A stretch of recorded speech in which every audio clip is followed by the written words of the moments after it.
지금부터 111회 전산회계 1급 실무시험 강의를 시작하도록 하겠습니다.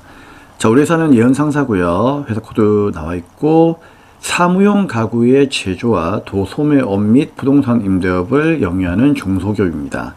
회계기간은 이번 연도라 생각하시면 되고요. 전산회계 프로그램 이용해서 물음에 답을 하시면 되겠습니다. 자, 기본 가정 한번 읽어보시고요. 자, 문제 1번부터 보도록 하겠습니다. 자, 다음은 기초정보관리 및 정기분 재무제표에 대한 자료입니다. 각각의 요구사항에 대하여 답하시오. 자, 문제 1번은 세 문제 나오는데 10점짜리 문제죠. 네, 그렇게 어려운 문제가 아닙니다. 자, 1번부터 보도록 하겠습니다. 다음 자료를 이용하여 아래의 계정 과목에 대한 적요를 추가로 등록하시오 라고 되어 있습니다. 자, 이거 어떻게 하면 되죠? 메인 화면에 기초정보관리에 계정 과목 등록 가셔가지고 자, 코드가 몇 번이에요? 831이죠. 현금 적요에다가 그냥 그대로 옮겨 적으시면 됩니다. 그쵸? 그래서 831 이렇게 숫자를 치시면은 순간 이동하고요. 현금 적요 어디에다가? 네, 8번에다가. 그쵸? 빈칸에 8 적으시고 여기다가 결제 대행 수수료라고 받아쓰기 하시면 돼요. 이런 게 어려우시면 안 되죠. 그쵸? 자, 이거는 그냥 점수를 주는 거니까 그대로 맞춰주시면 됩니다. 다음 2번. 당사는 여유자금 활용을 위하여 아래와 같이 신규 계좌를 개설했고요. 거래처 등록 메뉴를 이용하여 아래의 사항을 추가로 입력하시오. 자, 이것도 그대로 뭐다? 옮겨 적으면 되는 거기 때문에 크게 어려운 내용이 아닙니다. 자, 거래처 등록으로 마우스 클릭. 자, 얘는 일단 금융기관이잖아. 그쵸? 금융기관이기 때문에 이제 9805번. 아닌데, 뭐야 이거. 죄송합니다. 98,005번. 자, 이거는 금융기관 코드이기 때문에 여기에 금융기관 가시면 되겠죠. 또 은행이니까. 그래서 98005 치고, 자, 문제를 좀 봐주세요. 누구입니까? 네, 수협은행. 엔터. 그리고 얘는 정기적금이니까 정기적금 라인인 3번에다가 클릭하시면 되고요. 그리고 계좌번호 나와 있죠. 네, 110-146-98058 이렇게 옮겨 적으시면 되는 겁니다. 자, 거래처명은 수협은행이고 코드 적었고 정기적금. 자, 뭐 더 이상 이제 할 게 있다 없다? 할 게 없죠. 그냥 이걸로 끝난 거예요. 네, 끝났으니까 그대로 네, ESC 빠져나오시면 되겠습니다. 자, 우리 참고로 이걸 다 적잖아요. 그러면은 빈칸에 마우스를 한번 이렇게 찍어주세요. 이게 한 번씩 마우스를 찍어서 라인을 바꾸지 않으니까 이렇게 입력한 내용이 날아가는 경우도 있더라고요. 그렇기 때문에 혹시 모르니까 다 입력하고 나면은 라인을 밑에다가 한번 클릭을 해가지고 이렇게 확인을 해 주셔야 됩니다. 자, 다음은 이제 3번 내용을 보도록 하겠습니다. 다음 자료를 토대로 각 계정 과목의 거래처별 초기월 금액을 올바르게 정정하시오. 자, 이거 쉬운 거죠? 거래처별 초기월 가셔가지고 그냥 그대로 옮겨 적으면 되는 겁니다. 자, 이번 실무 내용은 그렇게 어렵지가 않습니다. 자, 그러면 거래처별 초기월 클릭을 하시고 지급범위 클릭. 자, 천일 상사, 모닝 상사, 거래처는 똑같이 나와 있는데 금액이 좀 다르죠.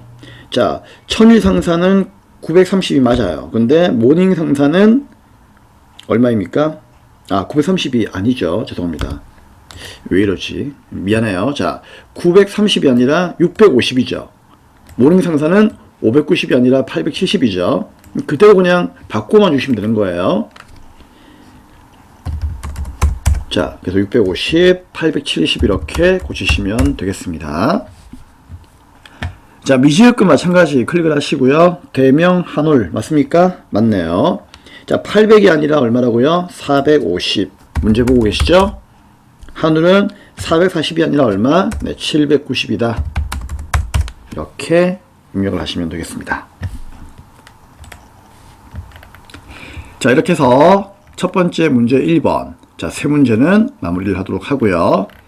자, 이제 문제 이번에 일반전표에 대한 문제를 풀어보도록 하겠습니다. 자, 일반전표는 부가가치세와 관련이 없는 네, 일반적인 거래들, 자, 그런 거래들을 분개하시면 되겠습니다. 자, 임력시 유의사항 그냥 한번 읽어보시고요. 자, 1번부터 가도록 하겠습니다.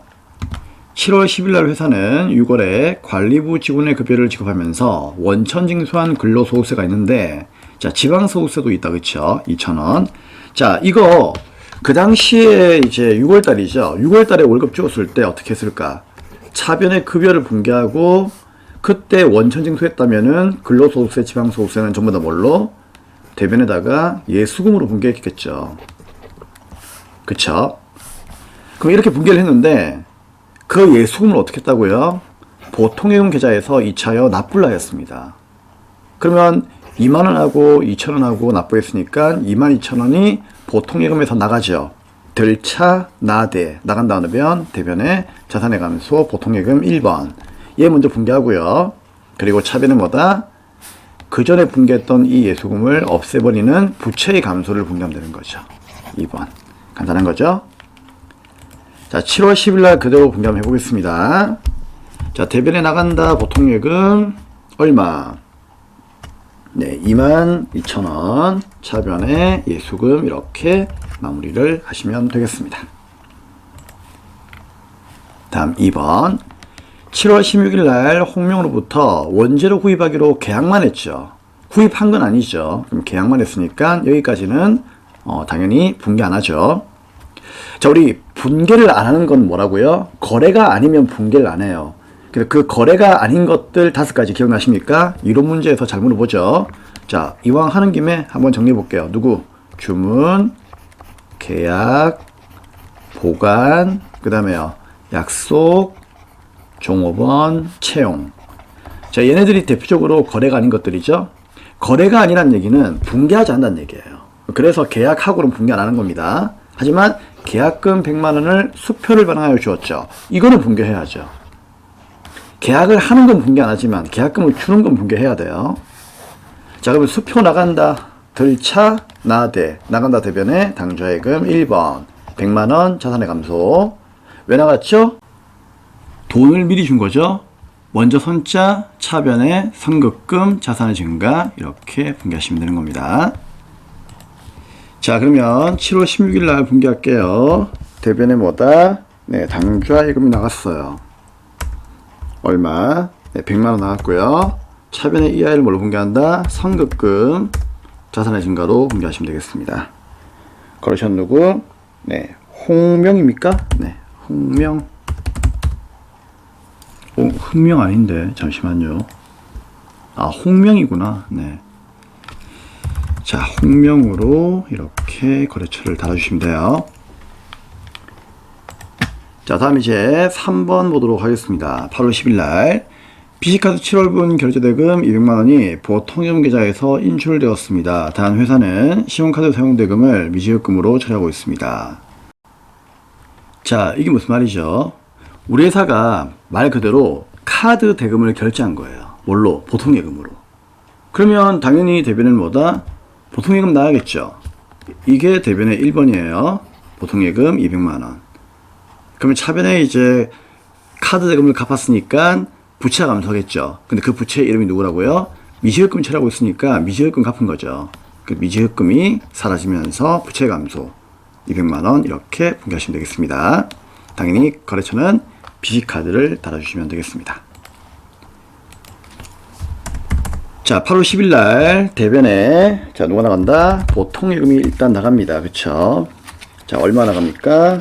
네, 200만원이 나갑니다.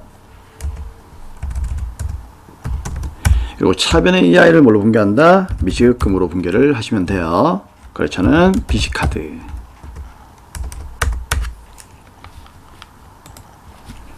다음 4번 8월 20일 날 영업부 김시성 과장이 대구 세계 가구 박람회 참가를 위한 출장에서 복귀하여 아래의 지출 결의서와 출장비 60만원, 자, 출장비를 인출할 때는 전도금으로 개철했답니다. 자, 아무튼 이 중에서 잔액을 현금으로 반납하였습니다. 지출 결의서, 왕복 항공권하고 식대가 있습니다. 자, 그러면은 이게 무슨 말일까요? 그 당시에 이제 김시성 과장이 이제 가구 박람회에 참가를 위해 가지고 출장을 했죠. 그럼 출장을 했을 때 우리 회사가 대변에 이렇게 뭐 돈을 주었겠죠. 그쵸? 얼마? 그 당시에 60만원. 근데 이게 보통 뭘로 분개하죠? 우리 배울 때는 가시흑금으로 많이 배웠잖아요. 그쵸? 근데 그 인출 시에 뭐다? 전동으로 분개했답니다. 전동도 가시흑금하고 비슷한 의미예요. 아시겠죠? 그렇기 때문에 가시흑금 분개했으면 차변에 가시흑금이지만 전도금으로 분개했다고 되어 있으니까 그냥 전도금으로 분개했는갑다. 자, 이렇게 이해하시면 되는 거예요. 전도금도 가시흑금하고 거의 비슷한 의미입니다. 얼마 정도로 쓰라고 이렇게 어림잡아 주는 돈을 전도금이라고 해요. 실무에서는요. 자, 이렇게 분개를 했는데 이게 판명되었다는 얘기죠. 그럼 판명되게 되면은 이제 분개 어떻게 해요? 그렇죠. 대변에 전도금 사라집니다. 1번 얼마? 60만 원. 왜? 출장에서 복귀했으니까. 그러면 김시성 과장한테 물어봐야 되겠죠. 야, 너 얼마 썼는데? 왕복 항공권 이제 35만 원 하고요. 식대 3만 원 썼습니다. 이거 다 뭐 때문에 쓴 거예요? 출장 간다고 쓴 거죠. 즉 여비 교통비를 쓴 거예요. 그래서 차변에 여비 교통비 2번 해가지고 합이 얼마? 38만 원 분개하시면 되는 거죠. 그러면 나머지 22만 원만큼은 과장님 주머니에 들어있겠죠. 어떻게 할까요? 뭐 용돈 줄까요? 아니죠. 달라고 해야지. 그쵸? 그래서 다시 뭐다? 차변에 현금이 들어오는 겁니다. 3번. 자, 그래서 이 내용을 그대로 8월 20일자로 분개하시면 되는 거예요. 자, 먼저 대변에 전도금이라고 하는 개념 과목이 사라집니다. 자, 전도금도 여러분들 그 가시흑금과 마찬가지로 원래는 거래처를 달아 주셔야 돼요. 아시겠죠? 누가? 김시성 과장이 들고 왔으니까 김시성이라고 이렇게 달아 주셔야 돼요. 나옵니까? 나온다면 달아주세요. 근데 우리 시험 문제에서 채점을 할 때는 전도금에 거래처를 달지 않아도 맞다라고 해주었기 때문에 안 달아도 이 문제는 정답입니다. 근데 보통 이제 이런 전도금이라든지 가시금 나오게 되면은 그 돈을 가져간 사람 김시성 과장에 대한 거래처를 달아주게끔 되어 있어요. 아시겠죠? 그게 이제 달아주는 것이 이제 우리 입장에서는 좋은 거예요. 나중에 혹시나 말이 나오게 되면은 명분이 있으니까, 달았으니까. 그래서 원래는 달아준 게 좋습니다. 근데 안 달아주어도 맞다고 해주었으니까 다행인 거예요. 자, 아무튼 그렇습니다. 그 쌤은 수험상의 목적으로 이제 거래처를 달아주겠습니다. 돈을 가져간 사람으로. 자, 이게 얼마였습니까? 네, 60만 원이었죠. 자, 차변의 이하를 뭘로? 여비교통비로 분개합니다. 자, 판매비와 관리비로 가야 되겠죠? 얼마입니까? 네, 금액은 38만 원. 그럼 나머지 22만 원만큼은 차변에 뭐다? 네, 돈 들어오는 곳으로 분개하시면 되는 겁니다. 얼마? 22만 원. 자, 이제 5번 문제입니다. 9월 12일 날 제종장의 기계장치를 우리 기계에 처분하고 매각 대금으로 받은 약소금 800만 원의 만기가 도래하여 우리 기계가 발행한 당좌 수표로 회수를 하였습니다. 자, 일단 우리 회사가 기계를 팔았죠. 예, 팔고 나서 매각 대금으로 받은 이제 어음이 있는데 그 어음이 만기가 돼가지고 돈 들어왔다는 얘기예요. 이 문제는 기계를 판 거를 분개하면 안 되는 거예요. 과거에 기계를 팔고 받은 그 어음에 대한 돈을 오늘 받았다는 얘기예요. 뭘로? 우리 기계가 발행한 당좌수표. 근데 우리 기계는 우리 회사가 아니죠. 거래처이죠. 즉 타인이야. 그럼 이거는 타인 발행 수표이기 때문에 수표가 들어오더라도 들어온다 차변에 당좌예금 하면 돼, 안 돼? 안 되는 거죠. 타인이 발행 수표인데 타인 발행 수표는 현금이에요. 그래서 1번에 현금으로 먼저 분개하고 800만 원. 그리고 대변에는 뭐다? 자, 오음이 사라지겠죠? 그럼 쌤 이거 받으럼 아니에요? 받으럼이 아니죠. 왜? 여러분, 그 당시에 분개 어떻게 했을까? 그 당시에 우리가 대변에다가 기계 팔았겠죠? 그게 뭐 예를 들어서 800이다 이 말이죠? 근데 이때 오음 받았죠? 그러면 차변에 받으럼 씁니까? 아니죠. 받으럼과 지급보험은 장사를 할 때 상품이나 제품, 원재료와 같은 재고자산을 거래할 때만 쓸 수가 있는 거죠. 그때만 받으럼 지급보험을 쓸 수 있는 거예요. 근데 이거는 장사가 아니잖아. 그럼 장사가 아닐 때 쌤이 오음 받으면 뭐라고 했죠? 그때는 미수금이나 미지급금으로 분개하라고 했잖아요. 그렇죠?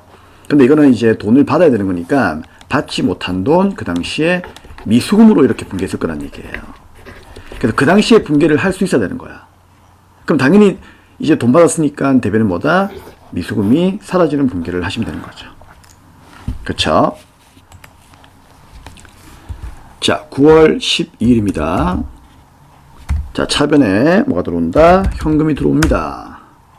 자, 얼마 들어옵니까? 네, 800이 들어오죠. 자, 그리고 대변에 자, 뭐가 사라지죠? 옴이 사라집니다. 누가? 미수금이 사라집니다.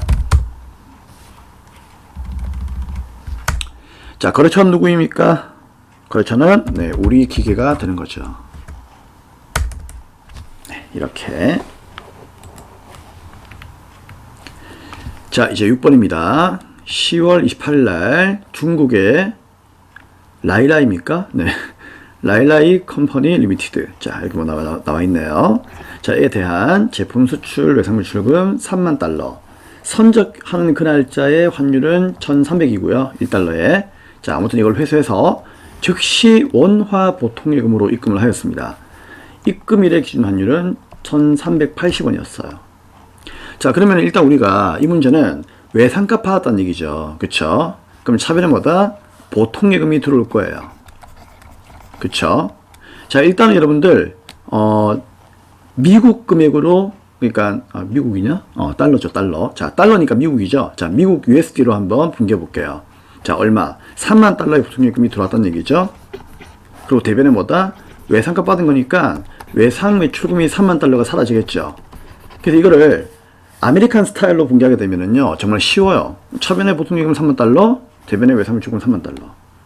근데 여기는 한국이잖아. 그쵸? 그래서 얘를 어떻게 한다? 그렇죠. 곱하기 환율로 곱해가지고 우리나라 돈으로 코딩을 해야 되는 거예요. 그쵸? 근데 이 돈을 받은 날은 오늘이니까 12월 28일 날의 환율을 기준으로 이제 보통예금을 구해야 되는 거죠. 그래서 입금이 된 날인 10월 28일 날의 환율은 얼마예요? 1380원이죠? 그래서 3만 달러를 1380원과 곱하게 되면은 얼마 나온다? 4140만 나온다는 얘기죠. 그래서 이게 1번이에요. 이해돼요? 근데 외상물 추금은 여러분들 아시다시피 오늘 생긴 거예요? 옛날에 생긴 거예요? 옛날에 중국한테 물건을 팔 때 그 당시에 생긴 거잖아. 근데 그 당시에 환율은 얼마라고요? 1300이니까 그 당시에 환율로 곱해져 있는 이 장부의 금액이 사라지는 거죠. 그래서 여기는 뭐다? 1300이 사라지는 거죠. 그래서 이 외상물 추금은 3에는 3, 3, 3은 9, 3,900만 원이 되는 거예요. 이해되겠죠? 즉, 이 말은 우리는 장부의 기준으로 봤을 때 3,900만 원만 받으면 되는 거야. 근데 오늘 환율이 오르는 바람에 4,140만 원이 들어왔다고요. 그쵸? 그러면 환율이 오르니까 240만 원 더 들어왔네? 기분이 좋다 나쁘다? 기분이 좋은 거지. 수익의 발생은 대변이잖아요. 기분 좋은 거니까. 그래서 대변에 그래서 남는 이 240만 원은 기분이 너무나 좋은 거야. 그래서 이거 뭘로 분개한다고요? 수익 발생 외환 차익으로 분개한다고요. 그래서 외환 차익으로 대변에 분개하시면 되는 겁니다. 자, 이 문제 중요하죠? 네. 공부 많이 하셔야 됩니다. 자, 그러면 10월 며칠 날에 20 며칠 날 8일 날에 차변에 일단 보통예금 들어왔다. 얘는 언제 환율? 오늘의 환율. 그래서 얼마? 4,140만 원. 그쵸? 자, 그리고 대변에 뭐다? 외상매출금 사라지는데, 외상매출금은 거래처 다는 거 알고 있죠? 영어로 이제 L 치면은요, 라일라이 컴퍼니 리미티드 나올 거예요. 자, 그리고 나서 이제 이 금액은 뭐다?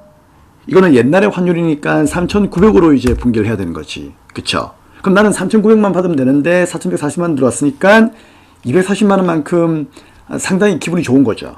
그래서 대변에 이걸 수익으로 외환 차익 분기하시면 되는 겁니다.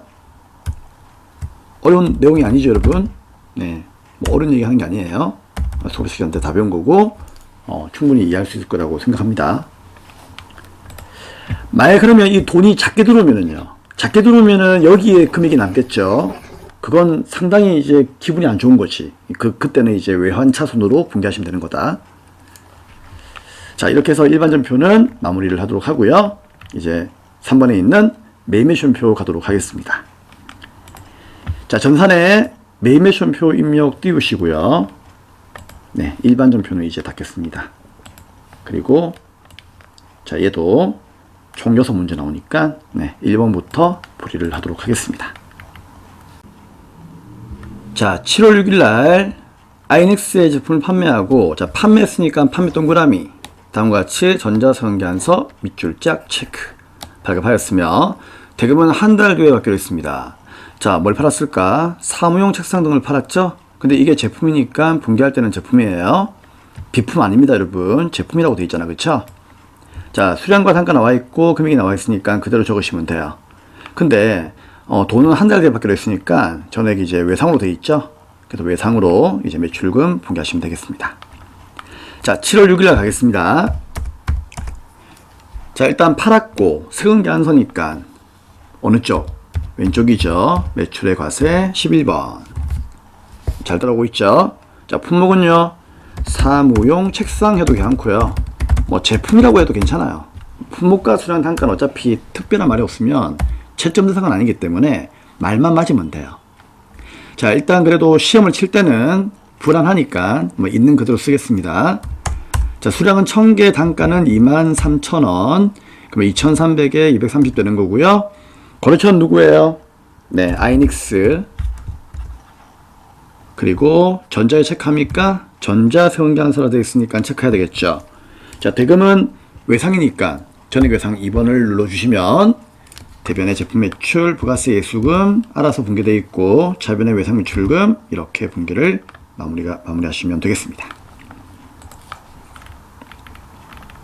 자, 이번에 8월 10일 날 원재료 매입 거래처에 접대 목적으로 당사의 제품 원가 30만 원을 무상으로 주었습니다. 단 해당 제품의 시가는 50만 원이래요. 자, 그러면 일단 우리가 이거는 물건을 판 겁니까? 판 게 아니죠. 그렇죠. 그래서 이 문제가 상당히 어려워요. 별표. 자, 이건 여러분들이 간주 공급을 이해할 수 없다면 문제를 풀 수가 없을 겁니다. 자, 우리 간주 공급 기억나세요? 간주 공급 뭐였죠? 원래는 돈 받고 물건 판 게 아니잖아요. 근데 법에서 이 네 가지에 들어오게 되면은 얘네들 어떻게 한다? 돈 받고 물건 판 건 아니지만 돈 받고 물건을 판 걸로 간주를 해서, 즉 공급으로 간주를 해서 10%의 세금을 때리겠다, 그 얘기예요. 자, 그게 몇 가지가 있었죠? 네 가지가 있었다니까. 자, 어떻게 외웁니까? 불러주세요. 사, 자, 개, 폐. 여러분 지금 저 혼자 신난 겁니까? 그런 건 아니죠. 자, 사가 뭐예요? 네, 사업상 증여. 자는 자가 공급, 개는 개인적 공급, 폐는 폐 없이 전제와. 그쵸? 그러니까 사업상 증여는 주로 어떤 거였다? 접대하는 거. 그러니까 팔아야 되는 물건을 접대하게 되면은요, 너 이거 뭐 한 짓이야? 응? 너 왜 돈도 안 받고 그냥 주는데? 그 얘기예요. 안 되겠다. 괘씸하다. 10% 때리겠다. 그 뜻입니다. 자, 자가공급은 뭐예요? 그렇죠. 팔려고 하는 물건을 그냥 내가 쓰는 거야. 그거는 참 개인적 공급이다. 그러면 자가공급은 뭔가 하면은 팔려고 하는 물건을 우리 회사에 쓰는 거죠. 근데 팔려고 했던 물건을 우리 회사에 쓰는 거는 사업상 쓰는 거기 때문에 실제로 이거는 뭐다? 공급으로 간주하지 않아요. 근데 세 가지에 대해서만 공급으로 간주하겠다. 그 세 가지가 뭐였죠? 불러주세요. 세 가지가. 첫 번째는 그렇죠. 면세 사업에 쓰지 마. 알고 있죠? 면세 사업으로 넘기면 안 된다. 두 번째는 뭐가 있었죠? 승용차 관련. 그리고 세 번째는 뭐가 있었죠? 제가 어려운 거 묻는 거죠. 자, 이러면 안 되는데 진짜 알고 있어야 됩니다. 자, 세 번째는 이제 판매 목적으로 타 사업장에 반출하는 거, 그쵸? 그래서 이 세 가지에 대해서는 공급으로 간주하겠다고 했잖아요. 그쵸? 그게 이제 자가 공급이었고, 그 다음에 개인적 공급은 이게 이제 말 그대로 그거죠. 팔려고 하는 물건을 내 개인적으로 썼다는 얘기죠. 맞죠? 야, 팔아야 되는데 왜 네 개인적으로 쓰냐? 그 얘기예요. 그 다음 폐업 시장용 재화는 이제 폐업을 할 때 남아있는 재화에 대해서 부가세 10%를 때리겠다. 근데 이 네 가지는 왜 그렇게 하는 거죠? 그렇죠. 얘들은 일단 물건을 사올 때 매입세공제 받은 거잖아. 그 매입세공제를 국가가 해주는 이유가 뭐예요? 나중에 팔아가지고 부가세 내라고 해주는 거잖아요. 근데 팔지 않고 이런 용도로 쓰게 되면은, 맞죠? 국가 입장에서는 이제 손해지. 실컷 매입세공제 줬는데 왜 이걸 네 마음대로 이렇게 쓰는 거냐, 그 얘기예요. 그래서 부가세 10%만큼을 추징하겠다. 그래서 공급은 아니지만 공급으로 간주하는 겁니다. 물론 이제 시가로 우리가 이제 추징하는 거죠. 근데 원가로 추징하는 것도 하나 있었죠. 누구였습니까? 자가공급에서 그게 있었잖아요. 직매장 반출. 직매장 반출은 우리 회사와 우리 회사가 거래하는 거기 때문에 그거는 원가로 봐주겠다. 그쵸? 자, 아무튼 여러분 기억이 안 난다면은 책을 찾아보셔야 됩니다. 자, 아무튼 그러면 자, 이 문제를 보세요. 그럼 이거는 여러분들 생각에는 뭐일 것 같아요? 그렇죠. 거래처에다가 우리 회사가 파는 제품을 어떻게 했다? 무상으로 하나 주었잖아요. 이게 바로 뭐다? 사업상 증여 접대비죠. 그쵸? 자, 우리 회사가 예를 들어서 자, 전자제품 장사를 하는 거예요. 그럼 전자제품을 100원에 구입을 했는데, 그쵸? 이때 이제 10원만큼 매입세금제 받았겠죠. 그럼 이걸 어떻게 한다? 300원에 팔아가지고 30원만큼 부가세를 내야 돼요. 근데 이걸 팔지 않고 어떻게 했다? 중간에 거래처에다가 갖다 주었다 그 얘기죠. 그쵸? 그러면 야, 너 10원만큼 매입세금제 받아놓고 왜 이걸 어떻게 한다? 거래처한테 갖다 주는데, 맞죠? 웃기지 마라. 이런 것도 어떻게 한다? 공급으로 보고 30원만큼의 부가세를 과세하겠다 그 얘기예요. 그래서 이거는 매출은 아니지만 매출을 보는 거예요. 그래서 8월 10일 날, 자, 이제 분개합니다. 설명 길었는데 중요한 내용이기 때문에 쌤이 설명을 드린 겁니다. 자, 그럼 8월 10일 날에 매출은 아니지만, 즉 공급은 아니지만 공급으로 보겠다는 얘기죠. 그래서 매출로 가야 되는 거예요. 이해되겠죠? 자, 그리고 이제 증빙을 봐야 되는데, 간주공급은 증빙을 줍니까 안 줍니까? 원래는 물건 판 게 아니기 때문에 증빙을 안 준단 말이에요. 그쵸? 물론 세은계산서를 발행하는 게 딱 하나가 있어요. 누구였습니까? 직매장 반출. 야, 이건 어쩔 수 없다. 이건 여러분들이 책 보고 한 번 더 복습하셔야 됩니다.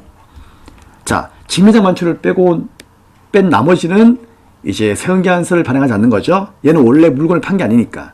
그래서 세은계산서를 발행하지 않았으니까 매출로는 보지만은 무증빙이니까 건별로 가라 그런 얘기예요. 그래서 14번 건별로 가는 겁니다. 아시겠죠? 자, 무엇을 주었다? 제품을 주었다는 얘기죠. 잘 보이려고 우리가 판매하는 물건을 하나 준 거예요. 자, 이게 얼마입니까? 여기 있는 공급가액과 부가세는 당연히 뭐다? 시가, 판매가로 적어야 되겠죠? 시가 얼마? 50만원. 그래서 50에 5만원 적어야 되는 거예요. 자, 그런데 50만원 적으니까 금액이 이상하죠? 그래서 이거는 55만원 적어야 되는 겁니다. 근데 잘못 적었으니까 그냥 손으로 50만원에 5만원 이렇게 적어주세요. 자, 거래처는 없습니다. 그렇죠? 간주공급은 물건 판 게 아니기 때문에 거래처를 적을 필요가 없어요. 뭐 굳이 적는다면은요, 뭐 여기 거래처 나와 있으면 적으면 되는데 없으니까 그냥 놔두세요. 자, 전자세은계산서에서 체크하면 안 되겠죠? 당연히. 자, 분개는 어떻게 할까요? 자, 분개는 혼합으로 가시면 됩니다. 자, 그리고 나서 이제 분개를 하겠습니다. 자, 대변에 제품 매출 맞습니까? 아니죠. 그냥 제품이에요. 왜? 이거는 물건을 판 게 아니니까 그냥 제품이 나갔다 이래 보는 거예요. 물건을 판 게 아니니까. 근데 이 금액은 50만원 적으면 돼요, 안 돼요? 안 되죠. 왜요? 실제로 여기에다가는 50만원에 5만원 적어줍니다. 왜냐면은 세무신고 자체는 시가로 해야 되는 거기 때문이에요. 근데 회계는요, 세법이 아니죠. 회계는 50만원을 판 게 아니잖아. 그냥 원가 30만원짜리 그냥 준 거잖아. 그래서 회계는 뭐다? 이 제품에 대해서 원가로 계산을 합니다. 30만원. 조심하세요. 세무신고는 50만원에 5만원으로 이렇게 신고하는 거지만, 분개를 할 때는요, 30만원으로 이렇게 분개를 해야 되는 거예요. 원가로. 이거는 판 게 아니기 때문에. 그쵸? 대신에 부가세는 5만원 내야 되니까, 부가세의 수금은 5만원 이렇게 분개하시면 되는 겁니다. 그러면 30만원과 5만원만큼은 내가 돈 받은 겁니까? 돈 받은 게 아니고 접대하려고 하다 보니까 이렇게 된 거죠. 전부 다 차변은 뭐다? 접대비라고 하는 비용으로 만들어 주셔야 됩니다. 자, 접대를 어디에다가 했죠? 네, 원재료 매입거래처에다가 했죠. 원재료 매입거래처는 몇 번대? 이거는 공장에서 접대한 거니까 500번대예요. 그래서 500번대 접대비 35만원 이렇게 분개하시면 되는 겁니다. 자, 근데 여기서 중요한 게 하나 있어요. 자, 어떤 거? 이거 별표예요. 여러분, 이거 제품을요, 원래 용도인 판매 용도로 우리가 쓴 게 아니고 접대 용도로 쓰고 있는 거죠. 그러면 이거는 원래 용도가 아니라 다른 용도죠. 즉, 다른 용도로의 대책, 뭐다? 타개정 대책까지 반드시 체크를 하셔야 됩니다. 그래서 제품 라인에 여기 적유에다가 자, 클릭을 해서 F2 눌러도 괜찮고요. 아니면은 그냥 8번 누르시면 돼요. 자, 8번 F2 누르면 이게 나오죠? 그럼 8번 타겟적으로 대책을 반드시 찍어주셔야만 이제 완벽한 정답이 되는 겁니다. 자, 이거 어렵죠? 이거는 간주 공급을 모르시는 분들은요, 아마 풀기가 어려울 거예요. 그래서 간주 공급에 대한 내용을 좀 이해하시고 다시 돌아와서 이 문제를 풀어보시면 됩니다. 만약에 여러분 시험에 얘가 나온다. 거의 최악의 난이도라고 생각하시면 됩니다. 이거는 세무 2급 공부하시는 분들도요, 좀 어려워하시는 그런 내용이기 때문에 어려운 게 당연한 겁니다. 너무 기죽지 마시고요. 자, 공부를 꼭 할 수 있도록 합시다. 자, 그렇게 잘 나오는 건 아니지만 나온다면은 아마 좀 힘들 수도 있다. 자, 말이 좀 길었네요. 이제 3번으로 가도록 하겠습니다. 자, 9월 16일 날 88물산에 제품 900만원 부가세 별도 판매 동그라미 하고 전자세관계안서 밑줄 짝 체크 발급하였으며 대금으로 88물산이 발행한 당좌수표를 받았습니다. 자, 88물산은 우리 회사가 아니죠. 타인이죠. 타인이 발행한 수표는 뭐다? 현금이에요. 그래서 이거 그냥 현금이라고 이렇게 적어놓고 문제 푸는 게 제일 좋아요. 자, 그러면 판매하고 세관계안서니까 9월 16일 날에 자, 공개할까요? 매출에 뭐가 되죠? 네, 세관계안서 과세겠죠. 11번. 자, 품목은 누구입니까? 네, 제품이죠. 금액은 900에 90.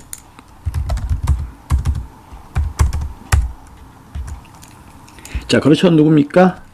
거래처는 88물산이었죠. 그럼 88물산 공개하시면 되고요. 자, 전자세관계안서에 체크할까요? 네, 전자세관계안서 체크하면 되겠죠. 자, 분계는 어떻게 하죠? 네, 전액 현금이죠. 그럼 1번 누르시면 돼요. 그럼 대변의 제품 매출, 부가세 수금 90만원 분계 잘 돼 있고, 차변에는 현금 들어온다 990 분계가 끝나는 겁니다. 자, 88물산이 발행한 당좌수표는 현금입니다. 타인 발행 수표니까. 자, 여기서는 크게 어려운 내용은 없고 그냥 얘만 조심하면 되겠다. 다음 4번. 9월 26일 날 회사 건물에 부착할 간판을 잘나가 경로에서 주문 시작했고요. 대금 550만원 부가가치세 포함을 해서 보통예금 계좌에서 송금하고 전자세관계안서 체크 발급받았습니다. 단, 이 간판을 비품으로 처리합니다. 그럼 자산자 보시면 되는 거죠. 자, 일단 여러분 우리가 돈을 쓴 거잖아, 그쵸? 돈을 쓴 거니까 당연히 뭐다? 매입이에요. 돈 쓰는 건 다 매입이에요. 그쵸? 그러면 매입에 세관계안서니까 과세로 가야 되겠죠. 자, 9월 26일 날 매입의 과세 몇 번? 네, 51번 가시면 되고요. 자, 품목은 광고 또는 뭐 간판. 간판이 좋을 것 같나? 뭐 그건 그렇게 중요한 게 아니죠. 네, 간판으로 할까요? 간판으로. 네, 간판. 자, 최점 대상이 아니기 때문에 뭐 그냥 말만 되게끔 적으시면 됩니다. 자, 얼마입니까? 500에 50만원. 거래처 누구? 네, 잘나가 강구. 그리고 전자는 1번 체크하시면 되고요. 자, 분계는 어떻게 할까요? 혼합으로 가시면 되겠죠. 자, 차변에 원재료 사온 게 아니죠. 비품 구입을 한 거니까 비품 이렇게 분계하시면 됩니다. 광고판 그 자체가 그냥 비품이다. 이렇게 보시면 되는 거예요. 간판을. 그리고 대변에 얘를 어떻게 한다? 네, 보통예금으로 줬으니까 보통예금 대변에 나간다. 550만원 분계하시면 되겠습니다.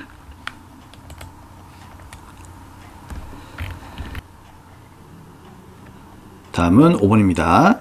10월 15일 날 메타가구에서 원재료 50개 5만원짜리 부가세 별도고요. 자, 아무튼 이 원재료를 매입을 했답니다. 매입의 동그라미. 그리고 아래 전자세관계안서 밑줄 짝 발급받았습니다. 대금 중 100만원만큼은 은성가구. 자, 이게 중요하죠. 은성가구. 제3자가 나왔죠. 자, 은성가구로부터 제품 판매 대금으로 받아 보관 중인 은성가구 발행 약속금은 당연히 옛날에 제품을 팔고 받아서 보관 중이라면은 이 어음은 받을 어음이겠죠. 돈 받을 게 있는 어음이죠. 자, 아무튼 이 받을 어음이 있는데 이걸 어떻게 했다고요? 배서양도 있다는 얘기죠. 무슨 말입니까? 야, 이거 내가 받을 건데 네가 받아라 하면서 받을 어음을 남에게 넘기는 거예요. 그렇죠? 그리고 잔액은 어떻게 한다? 1개월 뒤에 주기로 했답니다. 자, 그러면 일단 매입하고 세금계산 서니까 매입의 과세죠. 이건 어려운 게 아니에요. 그러면 10월 15일 날에 매입의 과세 일단 갈게요. 몇 번? 네, 51번. 자, 품목은 누구입니까? 품목이 누구지? 원재료죠. 수량은 50개, 단가는 5만원이고요. 그러면 250만원에 25만원 되는 겁니다. 거래처는 메타 가구. 거래처는 메타 가구 맞죠? 자, 전자세금계산 서니까 1번 체크하면 되고요. 그리고 분계는 어떻게 하죠? 혼합으로 가시면 되겠죠. 자, 그리고 차변에 원재료 구입한 게 맞죠? 250만원, 부가세 대금 25만원. 대변에 이제 돈 줍시다. 돈 줘야 되는데, 자, 이제 이게 중요한 거예요. 돈을 어떻게 주었죠? 자, 내가 줘야 될 그 돈 중에서 얼마는 100만원만큼은 옛날에 내가 은성각으로부터 이제 어음을 받았다는 얘기죠. 그래서 내가 받을 어음을 어떻게 한다? 네가 받아라고 얘를 배상도 한 거예요. 즉 넘긴 거지. 그러면 대변에 뭐 한다고요? 받을 어음이 나간다고요. 내가 받을 어음인데 네가 받아라. 받을 어음 나가는 거죠? 얼마? 100만원. 근데 얘는 거래처가 메타 가구가 맞습니까? 아니죠. 이거 은성 가구한테 받은 거잖아요. 그러면 은성 가구와의 거래를 끝내야 되는 거죠. 그렇기 때문에 이때 거래처는 은성 가구로 반드시 바꿔주셔야 됩니다. 별표 중요해요. 이거 안 고쳐가지고 감점 처리됩니다. 그럼 나머지는 어떻게 한다? 1개월 뒤에 주기로 했으니까 외상이죠. 원재료 구입하는 건 장사니까, 장사와 한계가 있으니까 외상매입금으로 대변에 분계를 마무리하시면 되겠습니다. 어려운 거 아니죠? 자, 받으러을 배사할 때는요, 반드시 이 거래처를 유의해야 된다는 거 꼭 기억을 하셔야 됩니다.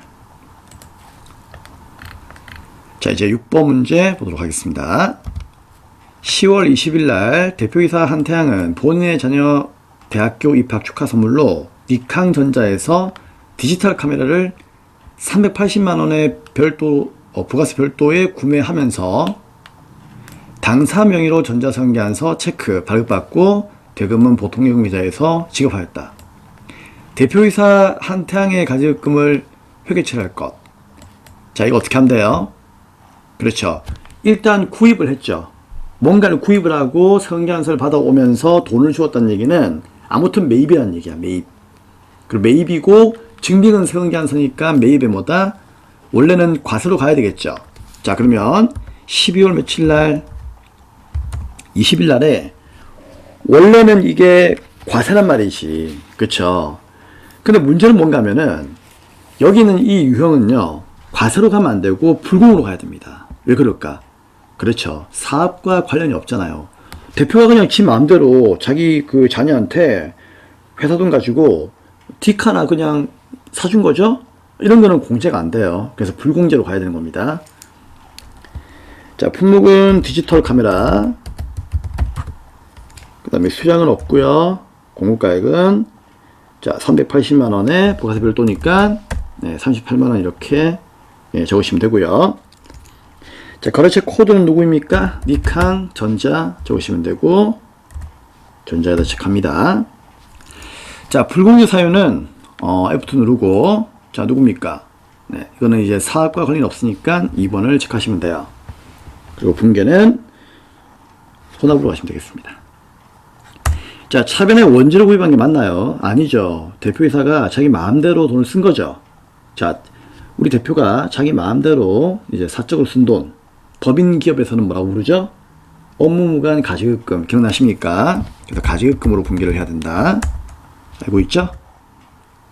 418만원.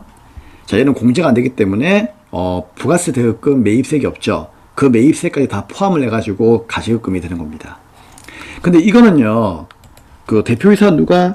한태양 씨가 쓴 거죠. 그러면 여기다가 한태양 씨가 썼다라고 이렇게 이름을 적어 주셔야 됩니다. 그래서 쌤이 아까 왜 일반 전표에서도 얘기했잖아요. 전도금 가지급금은 그 돈을 가져간 사람, 그 돈을 쓴 사람 이름을 적으면 된다고요. 그쵸? 그리고 대변에다가 이제 돈 줘야 되는데 보통예금으로 줬으니까 보통예금 이렇게 분기를 하시면 되겠습니다. 자, 하지만 이 금액에 대해서는요, 절대로 매입세공제가 되지 않는다. 이유는 사업과 무관하기 때문이다. 자, 그런 내용들을 꼭 기억을 하셔야 됩니다. 자, 이상으로 매입매수표 마무리를 하도록 하고요. 이제 문제 4번의 오류 정정으로 가도록 하겠습니다. 자, 오류 정정 문제는 일반전표, 매입매수표 어디로 갈 건지를 이제 고민하셔야 되는데, 문제를 읽었을 때, 아, 얘가 성계한서라든지 부가세랑 관계가 있구나. 그러면은 매입매출전표로 가시면 돼요. 근데 그렇지 않다. 그러면은 일반전표로 가시면 되는 겁니다. 자, 1번부터 풀어보도록 하겠습니다. 8월 17일 날에 사거리 주유소에서 영업부가 사용하는 비용용 승용차 800cc. 800cc면은 1000cc 이하니까 이건 경차죠. 경차는 여러분들 매입세 공제가 됩니다. 그쵸? 1000cc 이하는 매입세 공제가 돼요. 알고 있죠? 자, 아무튼 이 경차에 대해서 경유를 주유했고요. 유류대 44,000원만큼을 BC카드로 체크, 결제한 건에 대해서 담당자는 매입세 공제가 되니까 어디에서? 그렇죠. 매입매출표에서 카드 과세로 분개를 해야 되겠죠. 근데 이걸 어떻게 했다? 매입세 공제 받지 못하는 것을 판단하여 이를 매입매출표에다가 카드 과세로 가야 되는데 카드 면세로 입력을 했대요. 그러면 어떻게 하면 된다? 자, 8월 17일 날 매입매출표로 가세요. 그쵸? 8월 17일 날 자, 가셔가지고 여기 카면 돼 있죠. 이 카면을 뭐다? 카드 과세로 바꾸셔야 돼요. 면세 아니죠. 매입세 공제가 되니까 카드 과세 57번으로 바꾸셔야 됩니다. 자, 품목은 맞으니까 그대로 놔두시고요. 자, 금액은 얼마입니까? 44,000원, 1,400원이 아니죠. 확실히 보셔야 됩니다. 유류대가 44,000원이죠. 그쵸? 그리고 아무런 말이 없죠. 그럼 얘는 뭐다? 부가세가 포함이 되어 있다라고 기본적으로 생각하셔야 됩니다. 아시겠죠? 그러니까 아무런 말이 없으면은, 아, 얘는 부가세가 포함된 거구나. 이렇게 보시면 되는 거예요. 그쵸? 44,000원 끌고 있다는 얘기는요, 부가세가 포함됐겠지. 그쵸? 설마 뭐, 4,400원 더 하거나 그러진 않겠죠. 그러면은 그런 말이 있어야 되는데, 아무런 말이 없으니까, 그냥 4만원에 4,000원 이렇게 금액도 바꿔주셔야 됩니다. 자, 거래처는 사거리 주유소, 그리고 이제 분계는 카드까지 잘 되어 있어요. 그런데 차변에 내가 구입한 게 원재료가 맞습니까? 아니죠. 차에다가 기름을 넣은 거죠. 그래서 얘는 뭐다? 차량 유지비로 분기를 하셔야 됩니다. 몇 번대? 800번대 쓰시면 되겠죠. 누가 썼으니까? 네, 영업부가 썼으니까. 그리고 나서 4만원 확인하시고요. 자, 대변의 카드는 외상이죠. 근데 장사는 아니니까 미지급금으로 분개해야 되겠죠. 그래서 미지급금 되어 있는지 확인하셔야 됩니다. 그리고 거래처도 카드는 반드시 카드를 달아라. BC카드로 되어 있는지도 반드시 확인을 하셔야 되는 거예요. 그래서 이 문제는 카드 면세를 카드 과세로 바꿔주고 금액을 정확하게 고친 뒤에, 그렇죠, 여기 있는 원재료를 차량 유지비로만 바꿔주시면은 끝이 나는 문제입니다. 미지급금하고 카드 거래처는 맞으니까. 자, 이러면 3점을 드리고요. 자, 이제 2번. 11월 12일 날 매출거래처 직원의 결혼 축하금으로 현금 50만원만큼 지급한 것으로 회계처리했다. 이는 알고 보니까 당사의 공장 제조부 직원의 결혼 축하금으로 밝혀졌다. 일단 부가세와는 관련이 없으니까 어디로 간다? 일반 전표로 가야 되겠죠. 11월 며칠 날에 12일 날로 가시면 됩니다. 자, 그러면 여기서 차변의 접대비, 대변의 현금 맞나요? 아니죠. 왜? 우리 직원이 결혼했다니까. 그럼 얘는 접대비가 아니라 복리후생비지. 그쵸? 그래서 얘를 어떻게 한다? 복리후생비로 바꿔주셔야 됩니다. 근데 얘가 어디다? 네, 그 공장 제조부에 있는 직원이죠. 그래서 800번대가 아니라 500번대로 가야 됩니다. 얼마? 50만원. 대변에 현금 주었으니까 현금 50만원, 현금은 그대로 놔두시면 되겠죠. 그래서 여기 있는 접대비를 복리후생비로 바꿔주면은 끝나는 문제였습니다. 자, 이렇게 해서 문제 4번도 끝이 났고요. 이제 문제 5번의 결산으로 가도록 하겠습니다. 네, 이제 5번의 결산 문제는 잠시 화면을 좀 보면서 결산 순서에 대해서 이야기를 하도록 하겠습니다. 자, 결산 문제는 전산회계 1급에서는 세 문제가 나오죠. 자, 순서가 어떻게 된다고 했죠? 첫 번째, 자, 수동 결산 먼저 하셔야 돼요. 그리고 나서 두 번째는 자동 결산 하시면 됩니다. 근데 이 수동 결산은 일반전표에서 직접 12월 말일자로 여러분들이 분기를 하셔야 되는 겁니다. 하지만 자동 결산은 결산자로 입력 메뉴에서 금액만 입력을 하시면은요, 그 이후에 전표 추가하게 되면은 자동으로 분기를 해줍니다. 자, 얘는 5가지가 있죠. 기말 재고, 대손, 감가, 퇴직금, 법인세. 자, 이런 이제 글자가 나오게 되면은 자동이구나 라고 생각하시면 될 것 같아요.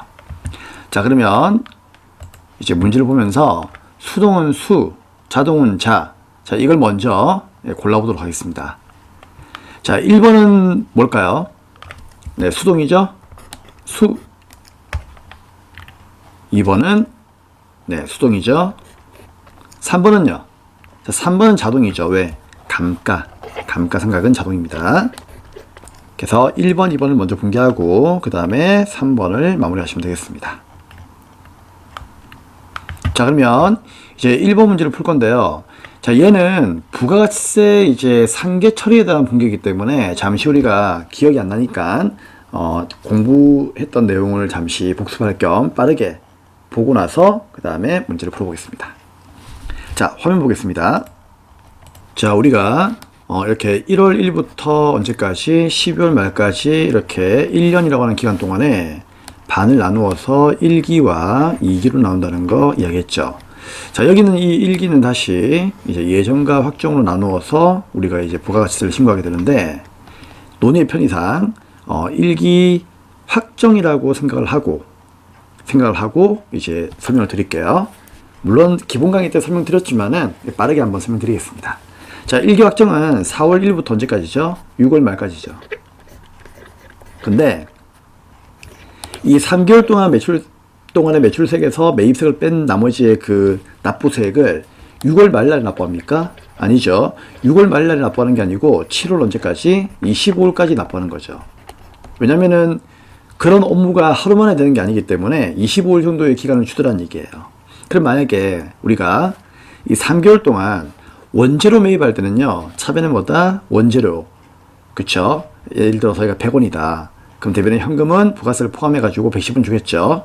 그럼 요 10원은 부가세 대금 이렇게 분기하는 거예요. 자, 이게 바로 우리가 알고 있는 매입세액이죠. 그리고 이 원재료를 제품 만들어가지고 팔 때마다 대변의 제품 매출 이렇게 분기하는데 300원이라면 돈은 330원 받아야 되겠죠. 그래서 어떻게 한다? 300원은 내 거니까 내 주머니에다가 이제 인마이 포켓하면 되는 거고요. 그쵸? 내 주머니 넣으시면 되는 거고요. 30원은요, 잠시 가지고 있다가 나중에 국가에다가 매출 세액으로 세금을 납부하는 거죠. 걔를 뭐라고 한다? 부가세 예수금으로 이렇게 불러주는 거죠. 그쵸? 자, 그러면 이제 드디어 3개월 지나서 6월 말날에 온단 말이에요. 그럼 6월 말날에 오게 되면은 그때는 뭐 한다? 이제 이 3개월 동안의 부가세를 정리해야 돼요. 그래서 3개월 동안에 내야 되는 부가세 예수금이 있다면 그 예수금을 다 더해가지고 차변에 없애버리는 분기를 해야 되고요. 부가세 예수금. 근데 얘는 내는 거지만 얘는 이미 낸 거잖아요. 그럼 얘는 뭐다? 공제해달라고 해야 되겠죠. 그래서 대변은 뭐다? 부가세 대여금 사라지면서 10원 이렇게 상기하는 거예요. 그래서 부가세 예수금에서 부가세 대여금을 뺀 것을 우리는 다른 말로 뭐라고 하죠? 매출세액에서 매입세액을 뺐다라고 하잖아요. 그래서 이 분기를 하라는 얘기죠. 그러면 남는 요 20원은 이제 국가에다 납부를 해야 되는데 이거 6월 말날에 내는 겁니까? 아니죠. 다음 달 25일 날에 내는 거잖아요. 그렇기 때문에 아직 안 주었으니까 미지급 세금으로 이렇게 분기하는 겁니다. 그래서 이 분기는 그냥 공식처럼 외우시면 좋아요.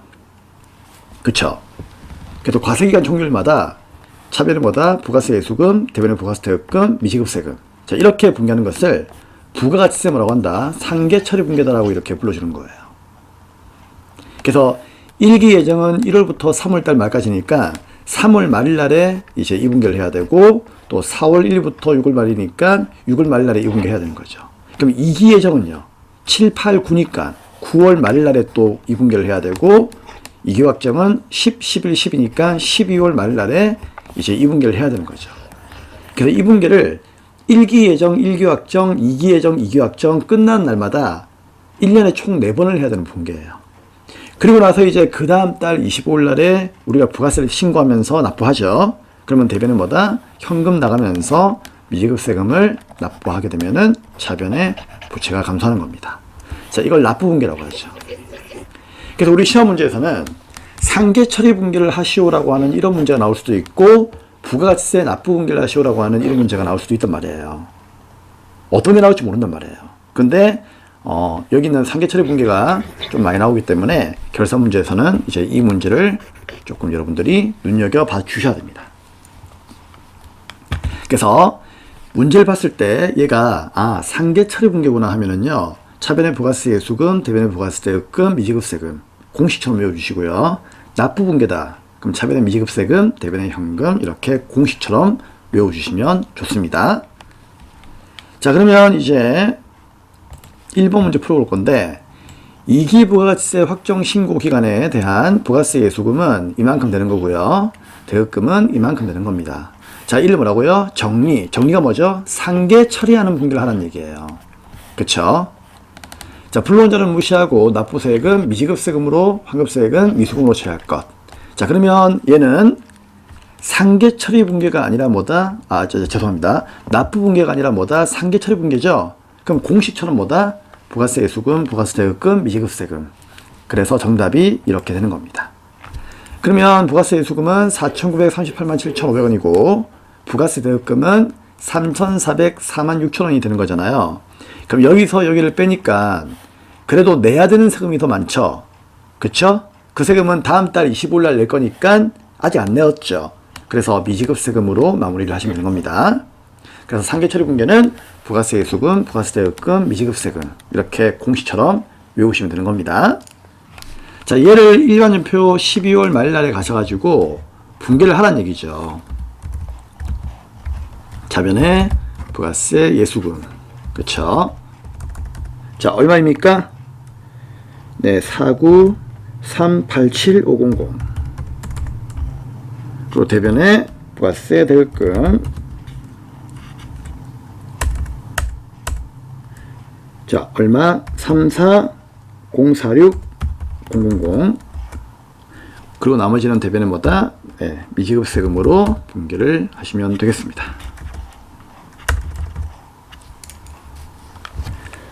자, 다음 이제 2번 문제 보도록 하겠습니다. 7월 1일 제조부 공장의 화재보험료 1년분 7월 1일부터 6월 다음 연도 6월 말까지의 1년분을 720만원만큼을 전액 납부했다는 얘기죠. 즉시 비용 처리했답니다. 이에 대한 기간 미경과분 보험료를 뭐라게 되나요? 결산형리 분개를 하시오라고 되어 있습니다. 자, 이 문제는 잠시 화면을 보면서 이해를 도와드릴게요. 자, 이번 문제를 보시면 일단 우리 회사가 7월 1일 날에 화재보험을 가입을 하고 1년치, 즉 12개월치를 납부를 한꺼번에 다 했다는 얘기죠. 그쵸? 납부하면서 걔를 어떻게 했다? 즉시 비용으로 처리했다. 즉시 비용으로 처리했다는 얘기는 보험에 가입했으니까 전부 다 보험료로 분개했다는 얘기예요. 자, 그래서 7월 1일 날에 차변의 보험료, 대변의 현금 이렇게 분개했겠죠. 뭐 대변에 보통 예금이 나갈 수도 있고요. 근데 대변에 뭐가 나가는가 그거는 중요한 게 아니에요. 일단 차변에 뭐다? 보험료로 분개했다는 게 중요한 거예요. 비용 처리했으니까. 그러면 이제 결산이니까 어떻게 한다? 진짜 보험료가 720이 맞는지를 확인해야 되겠죠. 왜? 회계는 현금주의가 아니고 발생주의니까. 현금은 720만원 주었지만 이번 연도의 보험료는 발생한 만큼만 비용으로 분개하는 게 맞는 거죠. 그래서 자, 공식은 뭐가 된다? 720만원만큼의 보험료를 주었지만은 얘는 곱하기 뭐다? 1년 12달 중에서 7월 1일부터 12월 말까지의 금액만 계산해가지고 비용 처리하자는 얘기죠. 그러면 자, 7월 달부터 손가락으로 한번 살려볼까요? 7, 8, 9, 10, 11, 12, 6개월이죠. 그래서 720만원 곱하기 12분의 6을 하게 되면은 360만원 나온다고요. 그러면 정확한 비용은 얼마이다? 360만원을 손익계산서에 보고하는 것이 맞다는 얘기죠. 그런데 이렇게 720으로 놔두게 되면은 손익계산서는 720으로 보고하게 되니까 그렇게 되면은 이제 장부의 신뢰성이 무너지는 거잖아요. 그렇죠? 자, 그래서 안 되겠다. 어떻게 한다? 정리분개하자는 얘기죠. 야, 비용은 360이다. 720이 아니다. 그래서 어떻게 한다? 360만 남기고 나머지 뺀 360만 원만큼은 대변의 비용을 소멸을 시키자는 얘기예요. 그게 비용의 소멸이잖아요. 그래서 12월 말날에 대변의 보험료 360만 원만큼을 없애버리는 분기를 해야 됩니다. 얘는 이번 연도 게 아니고 내년 거니까. 그러면 결국 내년 거를 현금으로 미리 준 셈이잖아요. 그럼 얘는 차변에 뭘 분기한다? 잠시 성급비용으로 놓아주시면 된다. 그 얘기예요. 그래서 성급비용 360만원, 대변의 보험료 360만원, 이게 정답이 되는 겁니다. 그래서 이번 문제의 정답은 차변의 성급비용, 대변의 보험료 360만원이 정답이 되는 것이고 12월 말날에 얘를 분기하시면 되는 겁니다. 간단하죠? 자, 분기할까요? 차변의 성급비용. 자, 성급비용도 거래처가 있으면 그 보험사의 이름을 적어 주셔야 됩니다. 근데 보험회사 이름이 안 나와 있으니까 적어줄 필요는 없어요. 360만원 있으면 적으세요. 자, 대변에 뭐다? 그만큼을 보험료라고 하는 500번대 코드에서 빼면 되는 겁니다. 공장이니까. 자, 이렇게 해서 2번 문제는 풀이가 끝났습니다. 자, 그런데 여러분 이렇게만 공부하고 끝내면 안 돼요. 왜? 우리 시험 문제에서는요, 자, 이렇게도 나올 수 있다는 얘기죠. 즉시 비용으로 처리했다 이렇게 나오는 게 아니라 자산 처리했다 이렇게 나올 수 있거든요.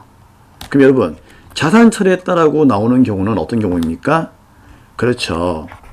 돈을 주었을 때 비용으로 분기하지 않고 성급 비용으로 미리 분기했을 수도 있다, 그런 얘기예요. 그럼 그런 케이스가 나왔을 때는 어떻게 우리가 분기할 거냐, 이제 그거에 대한 이야기를 지금부터 할 건데, 자, 지금부터 이제 그 내용도 한 가지를 꼭 참고하셔야 됩니다.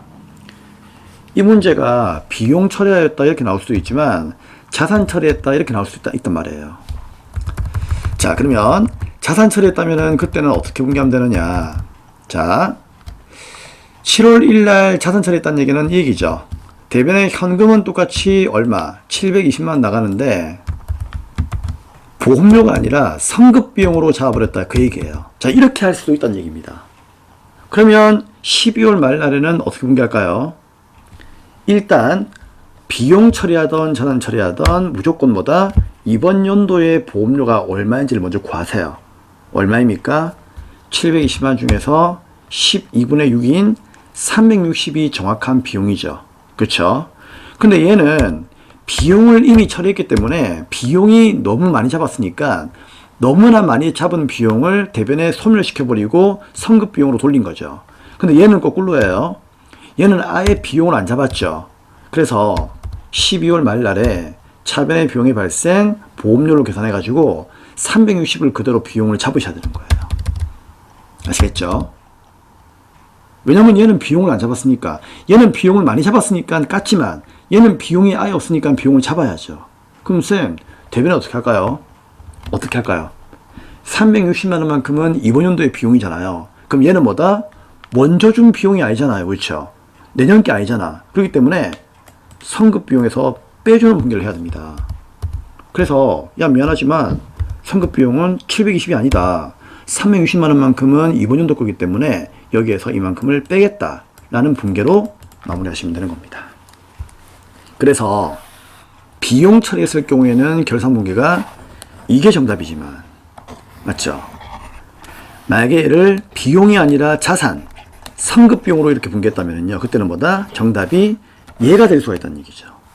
차이가 있다는 얘기죠. 그쵸? 지금까지 여러분들 공부하시면서 이런 문제 결산에서 많이 봤잖아요. 그때마다 선생님이 똑같은 설명 해드렸고, 그쵸? 그래서 이 두 개를 꼭 비교하는 연습을 하셔야 되고, 얘는 전산 세무 2급까지 추후에 세무까지 받아보시는 분들은요, 세무에서는 정말 많이 나오기 때문에 무조건 여러분들이 확실하게 이해를 하시고 시험장에 가야 됩니다. 자, 다시 한번 비교해 보시고 이제 마지막 문제 3번 가겠습니다. 자, 3번은 감가상각 문제인데, 자, 얘는 어디로? 이제 일반연표는 닫으시고요.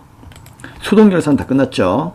전부 다 닫으시고 메인 화면에 결산자료 입력으로 가야 되겠죠? 클릭. 날짜는 엔터 엔터. 그리고 감가상각비 구하겠습니다.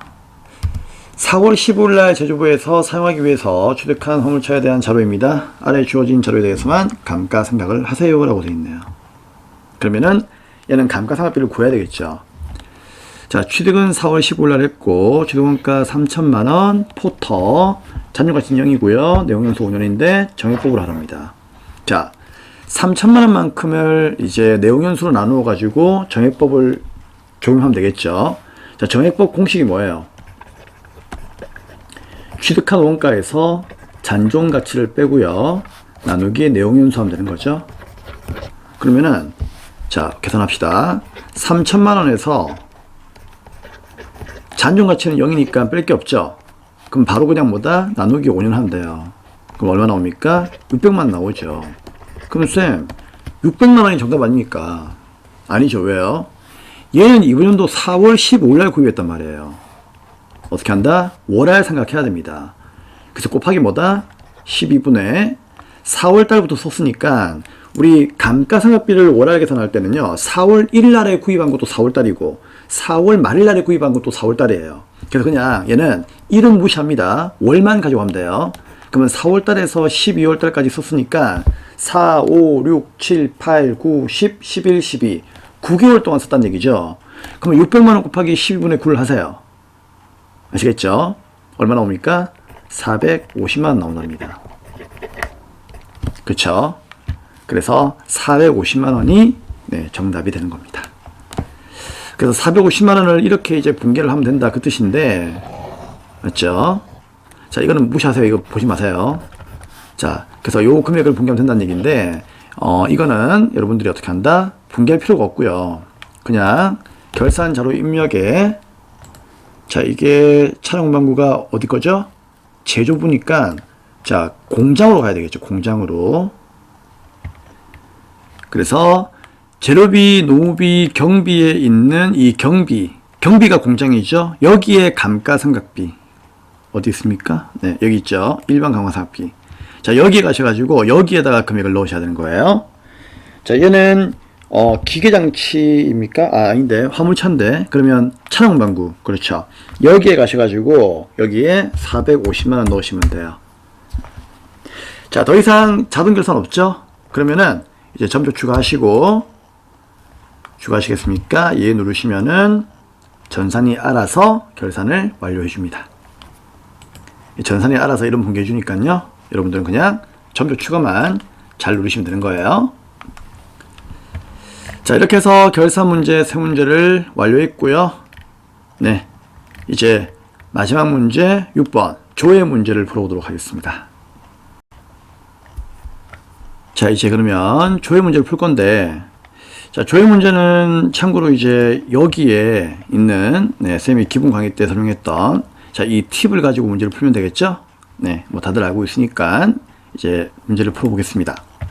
자, 1번입니다. 4월의 외상물 추금 회수액은 얼마입니까? 라고 되어 있습니다. 자, 이거 그러면 어떻게 하면 될까요? 4월 달에 외상물 추금 회수액, 어디를 가면 될까? 자, 얘는 이제 4월 달만 조회할 수 있는 곳을 가야 되겠죠? 그러면은, 어디가 좋은가 하면은요, 월계표. 네, 월계표 가셔도 괜찮고, 그 다음에, 계정별 원장 가도 괜찮습니다. 근데 4월 달 한 달만 묶고 있으니까, 저는 그냥 월계표로 갈게요. 4월 달 특정 월만 묶고 있으니까. 그쵸? 자, 그러면은 월계표에 클릭을 하시고, 자, 월계표 가셔가지고 4월부터 4월까지 자, 가시면은 자, 문제에 나와 있는 이제 외상물 추금을 보시면 되는데 어디 있어요? 여기 있죠, 여기. 그럼 여기 보시면은 자, 외상물 추금은 차변이 자산의 증가, 대변의 자산의 감소죠. 그러면 회수를 하게 되면은 자산이 감소하니까 분개할 때도 대변이 분개하니까 외상물 추금 대변을 봐야 되겠죠. 대변에 네, 합계 보시면 됩니다. 얼마? 4천만원만큼을 회수했으니까 4천만원만큼이 대변에 감소했겠죠. 정답은 4천입니다. 다음 2번. 상반기 중에서 제품 매출액이 가장 많은 월과 가장 작은 월의 차익은 얼마입니까? 자, 이 월의 금액과 이 월의 금액을 빼면은 차익이 나오겠죠. 자, 쌤이 이렇게 가장 많은 달, 가장 적은 달, 자, 이런 거 언급하게 되면은요, 총계정 원장 가라고 했죠. 자, 장부관리에 총계정 원장 갑니다. 문제선은 언제라고 했죠? 네, 1월에서 6월달까지를 묻고 있죠. 그리고 제품 매출을 묻고 있으니까 여기에서 1월 1일부터 6월 말까지로 놓으시고 F2 누른 다음에 제품 매출이라고 하는 수익을 찾으세요. 여기도 F2 누르고 제품 매출. 똑같이 이제 제품 매출에서 제품 매출만 보면 되는 겁니다. 그러면 제품 매출 계정 과목 하나만 나오고요. 여기에 이제 매출액이 나와 있습니다. 잔액이 아니죠. 잔액은 보면 안 되고요. 여기에 있는 대변의 금액을 봐야 됩니다. 수익 발생 대변이니까.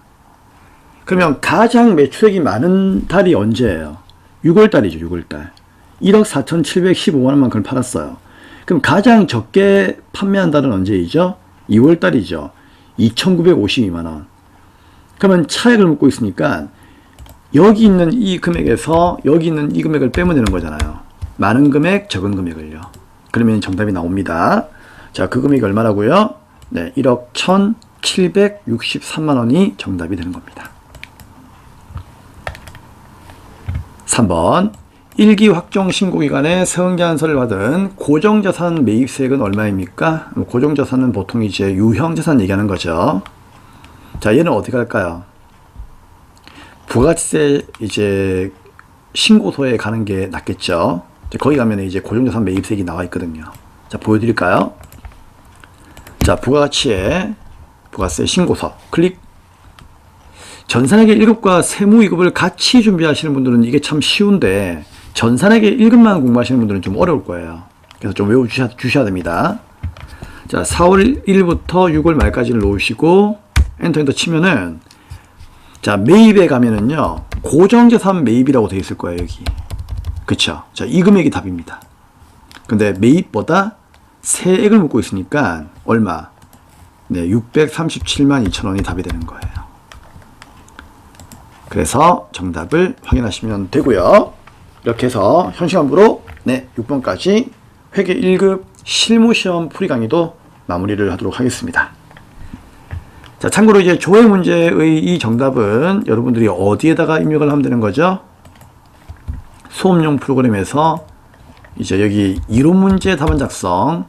자, 여기를 클릭하시면은요, 이제 되는데, 이거 클릭하시면 뭐가 뜨거든요. 자, 이때 이런 창들 있죠. 뭐 월계표 이런 창들, 이런 게 띄어져 있으면은요, 안 떠요.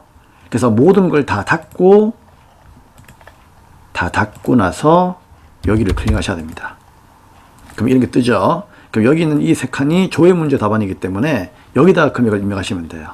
그리고 나서 이론 문제는 여기에다가 체크하시면서 15문제를 풀면 되는 겁니다. 자, 다 했으면 닫으시고 시험장에서 나오실 때 메인 화면 여기에 있는 답안 저장 이거 누르셔가지고요. USB에 저장되는 것까지 확인을 하고 아시겠죠? 정되었습니다. 확인을 하고 나서 이제 닫고 끄고 USB를 빼서 내 인적사항하고 수험번호 잘 적혀 있는지 확인하고 나서 그 다음에 감독관한테 제출을 하게 되면은 감독관이 또 저장 잘 되었는지를 확인해 준단 말이에요. 그거 확인받고 이제 시험장을 나오시면 되는 겁니다. 자, 이렇게 해서 111회 회계 1급 실무시험 문제는 끝이 났고요. 자, 다음 강의 이론 문제 이제 풀이 강의에서 뵙도록 하겠습니다. 네, 고생 많으셨습니다. 감사합니다.